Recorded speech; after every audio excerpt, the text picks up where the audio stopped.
Hi guys, welcome to Explain Me How. In this video, I will show you two ways to turn off camera sound on iPhone.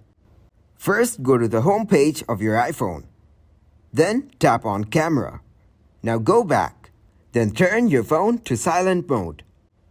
Reduce the ringtone volume to half. Now go to shortcuts. Tap on automation. Now tap on create personal automation. Scroll down and go to app. Then tap on choose. From here, select camera.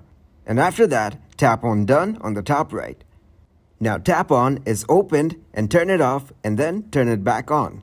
Now tap on next on the top right. Then tap on add action. Once you're here, tap on the search bar. From here, type in and search set volume to 50%. From here, select 50% to set the volume. After that, adjust the volume to 0%. Now, tap on next on the top right and then disable ask before running. Then tap on done on the top right. After that, go to your home screen. Once you're here, open your camera app. Now you can just start taking pictures without making a sound.